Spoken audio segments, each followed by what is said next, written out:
So you have worked in a virtual organizations and remote work extensively. And I think you've reflected on those lessons and have some insights to share on that. Yeah, so a lot of people call remote first distributed companies, and Auttomatic was one of them. I joined when there were about 50 people. They were already spread across the globe. And so it's actually easier to grow an organization when you're starting out remote first. And we grew to about 1,200 people when I was there before I left. And so it spent 10 years really doing that and working. So it's been really exciting to see how many people are embracing distributed and remote work now, despite the circumstances. But it is really amazing to see the amount of innovation and acceptance really of remote work, because I feel that had a little bit of a stigma before now. Yes, well, a lot of people realize that it's not as bad as they thought, and many, many advantages. So one of the really important things about remote organizations is culture, where if you're not it's a lot easier in the same place to align yourselves and to have the same values and to build relationships and so on. So it's one of the fundamental questions. How do you build a strong organizational culture when you're not in the same place? Yeah, I think that's definitely a concern for a lot of companies. And especially right now, people have kind of gone through a few phases where they're like, can we do this working remotely? And now, how long are we going to have to do this? I think a lot of people still feel this is a temporary solution. But really, in my article, I talk about long-term culture, which I do believe is very, very possible to do remotely. But it takes more thought. It takes more deliberation. And you're going to have to be a little bit more precise about it. So you're going to have to give your employees more tools, more opportunities to connect with each other.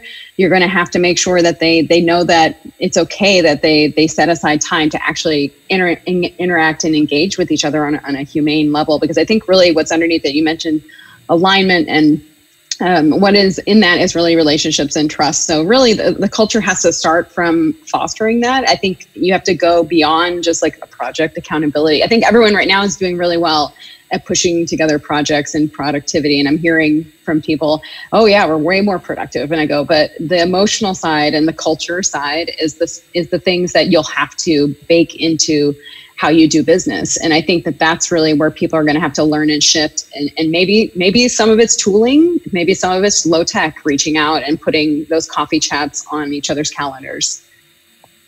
So that emotional side of that culture support, I mean, you mentioned setting up a coffee chat or whatever. I mean, what are the ways you can get that feeling that people are emotionally supported or emotionally engaged or connected? What are some of the things that leaders can do or just people within the organization can do?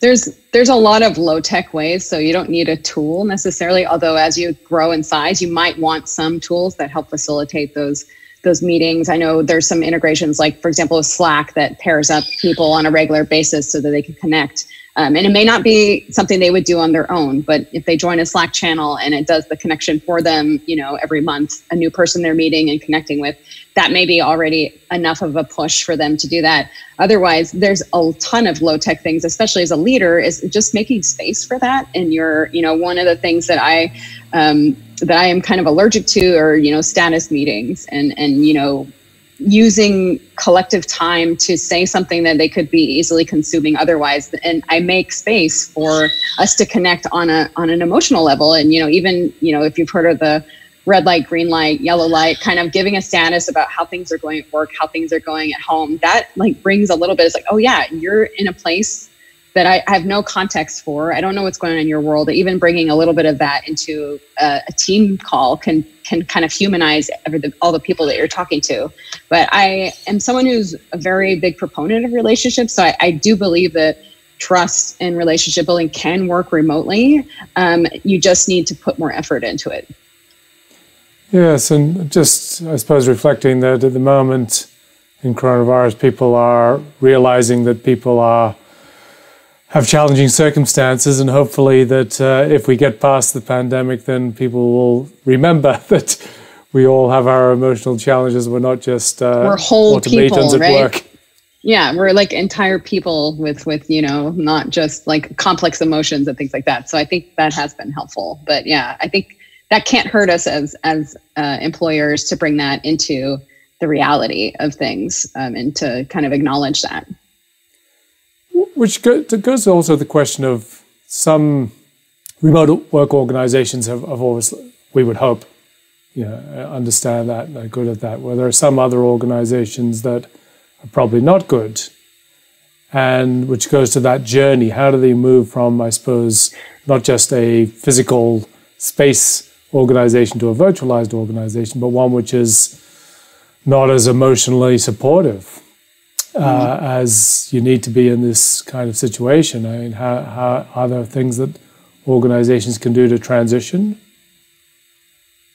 Well, I think if I can unpack a few things here. One is, can businesses continue can businesses do business the way they did before? And that is absolutely no. That you can't take how you did meetings, how you did all the processes you had before, and move it to a remote organization. And so I think the important thing is to actually revisit some of those processes and touch points. And, how do we measure accountability? How do we share information? Where do we share information so that people can process or contribute or collaborate in a little more asynchronous manner? I think is really important.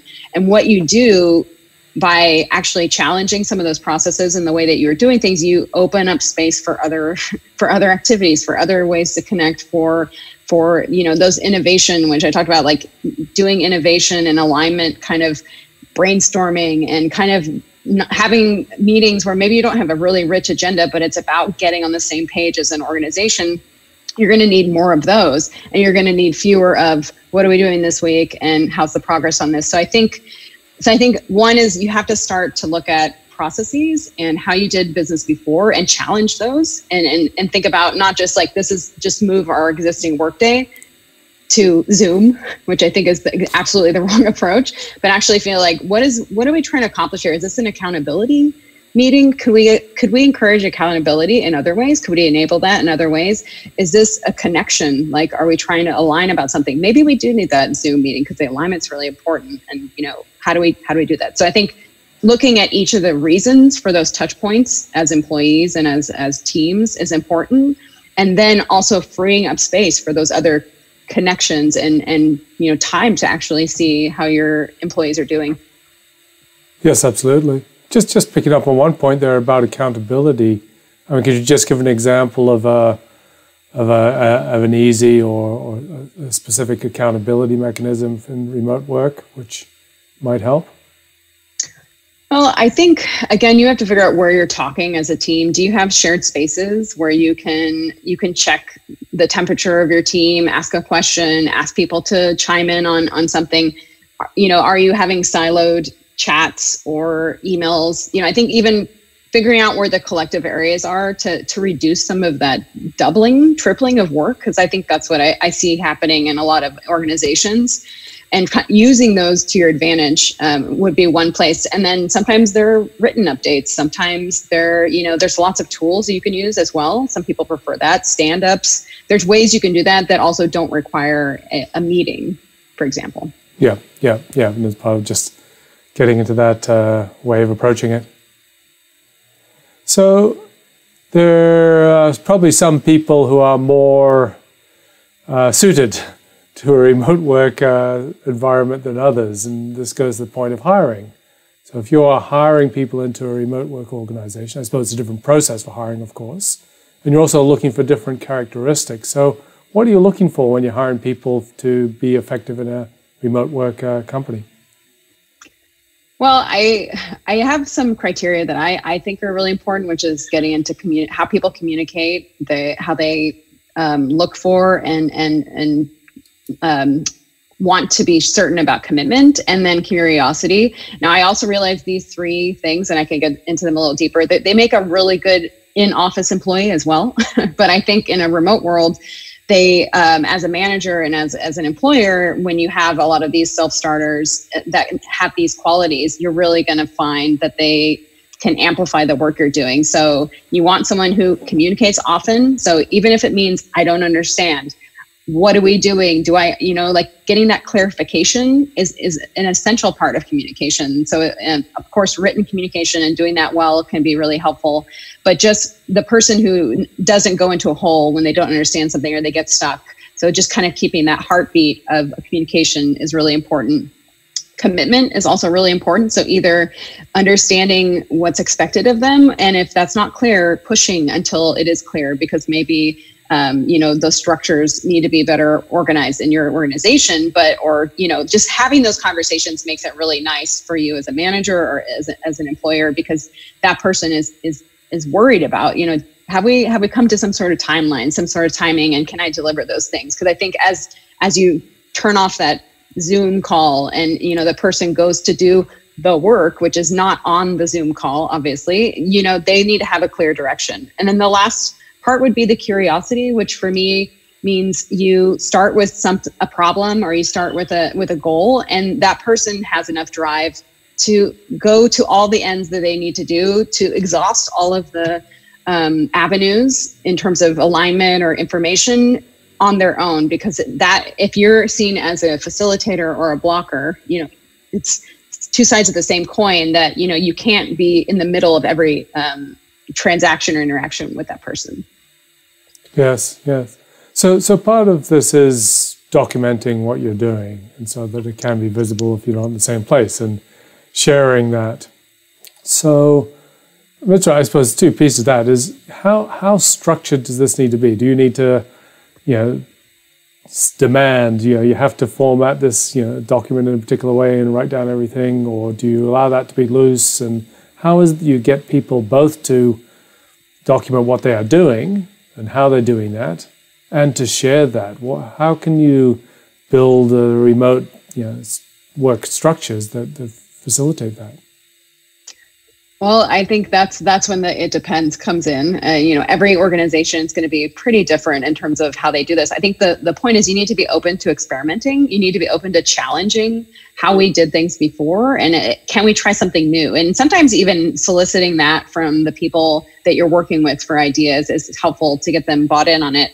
I would suggest doing a few different things and then coming back in maybe 2 or 3 weeks and seeing, like, did this work? Has this created like an extra layer of bureaucracy and like process, or is it actually freeing us up to do other things? So I think the point is being fluid and experimenting with that, and having some agreed upon places where you do that. So as a team, you agree on those, and I would try to do those in a verbal alignment kind of manner where you're getting everyone's buy-in or at least commitment to do that, and then you check up on it as a leader and kind of figure out, hey, like, we agreed to do this. You're not doing it. Why not? So I think you have to kind of do a couple cycles to see what really works for your team and your organization. So when you say team, does that mean that, how big a group you're referring to? And does this mean that each team sets their own ways of working, or do you try to align that across the organization? I think the higher you can go in the alignment, the better, of course, because then you're setting some norms for how the organization communicates, where they communicate, how much do they work in public, which I'm a huge fan of. If you think of, like, internally, you should hopefully strive for pretty much everything you do should be visible at some point by the organization. So that would be something with your work, the highest level of visibility I can give it to start, whether or not that's making a document public that the whole organization can get to with just a link, or even having centralized places where you share that information on a regular basis. That's where I would start. Ideally, you would start top down. You would start with, even at the highest levels, showing that transparency, showing that commitment to working in public, and then that can trickle down. But I think and this has probably stopped some teams in the past from remote work, was worrying about, well, the rest of the organization isn't doing what we're doing. So I think you also have to give some autonomy to each of those teams. Some people won't want a daily stand-up. Some people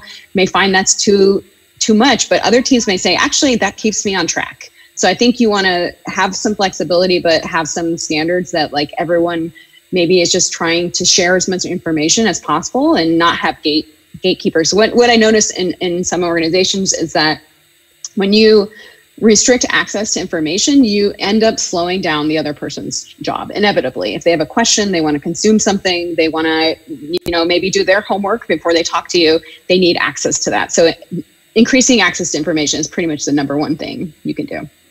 Yes. There's Simon Terry, my guest on the last show, talks about working out loud. So people can hear and see what you're doing. Absolutely.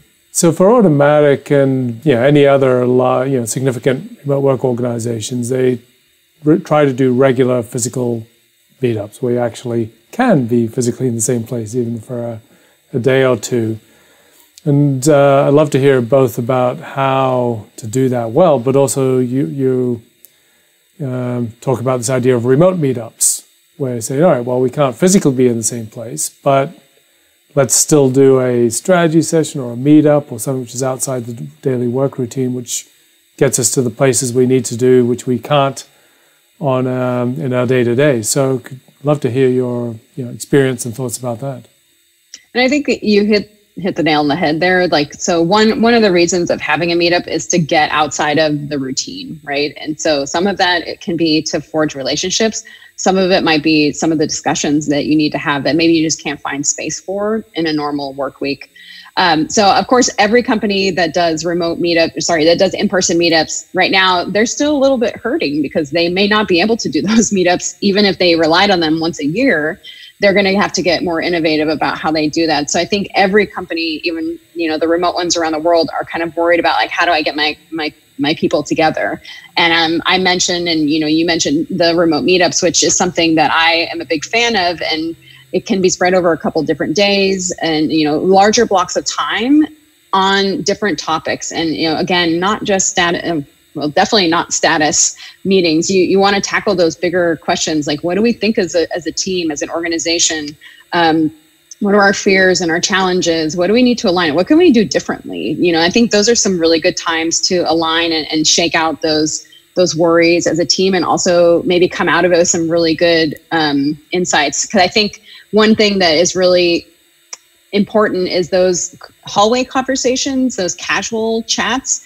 You do need to find a way to integrate those on a more regular basis into a remote culture, because sometimes the best ideas do come from just talking about something. So I think you want to have those spaces available for folks. And so even the good thing about remote meetups is you can have as many as you want, as often as you want, as long as you want. So if you want to have a 1-day, 3-hour block, probably from 1 week to the next, you can make it happen. Whereas, all these physical ones, which, let's be honest, being in person is amazing. And I really cherish those moments that I've had, but they're also logistically right now just harder to do. So, kind of shifting to making that connection in that space and the time really is important. So what does one of those remote meetups look like? Is it as a video conferencing call with some whiteboarding software, or it's I think a lot of people have a Zoom fatigue. So how do you make something like that work for an extended period? Well, I think you have to, be wary that people do have a limit, right? So if you're doing an hour to 2 hours, 2 hours max, maybe a bathroom break in there is going to be a little bit too much. I think there should be some whiteboarding. I think really the important part is how do you give every person in that call a voice? And that whiteboarding can be one way of doing that. There can be other exercises where you get the feeling of the entire group. There's some ways of doing that in voting. There's some ways of holding responses and sharing them all together so that everyone has equal weight. So I think there's some you want to have some group participation that's equal so that everyone feels like they're getting something out of it. Because I think what happens is sometimes in these meetings that, the loudest person is the one that has the best answer. And you want to be, as a leader, really attentive to that and making sure that, you're making space for that. So I think you kind of have to have a path though, for what you're hoping to do, always a loose agenda. And then the great thing is if you go over on something, you can extend things out or you can drop something. So that's kind of where I would start with that is, it's a really good time I definitely don't want to wait for all the planning, but it's a good time to look at a few hairy issues in the face. You need to do that sometimes. Sometimes you do. I mean, and it's especially, and if you give yourselves permission and the space and the time to do that, sometimes some really good things come out of that. So I asked you the same question before in the context of culture, but so many organizations, this is just, the remote work is completely new to them. And to be frank, a lot of them are doing okay in that transition, just being forced to. But what are some of the broader things around what organizations need to do to shift from what has not been a remote or work-friendly space to one that is, and which can succeed and then hopefully scale and flourish in a changed environment? Well, I think we should also challenge some of these companies that haven't considered themselves remote yet have global offices and teams that are not sitting in the same room as each other ever. And maybe they have some closer synergies in those exact offices, but they're collaborating across time zones. And I think some of that shift is important now that, like, in some ways there's a level playing field in terms of how, again, questioning your previous processes, questioning how do you share information, how do you enable people to keep working when we're not online, when not every person is online. And I think that's really important to be questioning that and to figure out how to shift an entire company towards that mindset so that you can actually enable people to work, alone in a way if they need to. So that's something I don't know if that will stick around for every company. I think there's going to be a lot of questioning for business travel in the future about what's really necessary, because we've seen that some business that was very high in person and in touch, was really kind of set back by this, but they're rebounding and they're finding new ways to connect with each other. So I will be curious, maybe when things open back up too, that the first people are willing to travel, that may be a first mover advantage, or it may not be. I am very curious to see how that may play out. So I suppose to that point, do you see that those organizations that have the culture that are able and fully functional as remote organizations have a competitive advantage and will be able to, presumably the world will continue to be uncertain in various guises. So is this a major competitive advantage to be able to be an effective remote work organization? I think it's going to be a competitive advantage for hiring to be open to talent wherever they live. And I know that's something that you will hear a lot of remote companies talk about. And I think that can really open up, it up for folks, as well as people who have maybe different backgrounds, different situations at home. And, maybe for them going into an office was prohibited before for various reasons. So I think access to talent could be a competitive advantage for folks. I think rethinking how people have done, I expect there will always be some in-person for some of these companies, and whether or not that's, maybe it's 25% of the time it used to be, but, certain functions, they may want to be in person and together. But I think that it will shift, do we really need this meeting? And that questioning, I think there will be that question instead of before it was a given that's how you do it. And I'm looking forward to that kind of being as part of every company. But I think it's a good question. I don't know. I think it's early to tell who will have a competitive advantage. I think some companies already have that advantage because they're scaling up and they're not burning out in terms of how their workforces are adjusting. So probably in a year or two, we'll also see some of that effect. So you fit many things into your life. I think very, very diverse interests and activities, and just interested if there's anything else in your work or interests or play which tie into or are relevant to, I suppose, this theme of virtual excellence in terms of food or communications or other things. Yeah, well, I think I'm very interested in how people relate and how they interact. So at the base of this is an assumption that we have to be in person to make relationships work, to make work. And I have been challenging that. I spent over a decade on another continent away from my family. I started blogging and, made very, very strong friendships with people that I never met or, didn't meet for several years. And then I worked for a company where I didn't meet anyone for 6 months, and had one phone call in I think in 10 months, one phone call, and everything else was text and just talking to people. So I think it's just kind of turning on its ear what we think is possible and how our human kind of interactions continue to evolve. So that's something that I will always be interested in and always want to know how to do things in a different way. So that's where kind of the intersection really comes to a head, is bringing that all together with how people relate to each other. That's fantastic. I think extraordinarily relevant attitudes and aptitudes for today. So you have a website or anything else or things which our viewers may want to find out about? Yeah, I have a site. Probably the best one for this audience is whenihavetime.com. And as the name says, I write occasionally about things that I'm really interested in, a lot about distributed work, leadership, productivity, and, business and technology. And that's probably the best place to find me. And I'm also on Twitter as well at Rosso.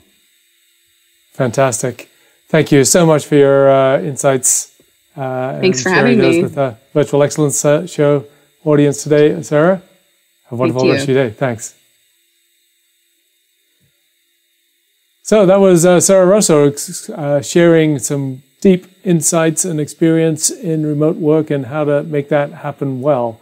So as always, if you'd like to see more about resources, go to the website at thevx.show, use the Twitter hashtag for conversations, and go to our Facebook for our deeper conversations at VX Show. So thanks very much for your time. Thanks for being here. If you haven't yet, please like the video if you've liked it and subscribe on YouTube. It's wonderful to have you part of the show. Thank you.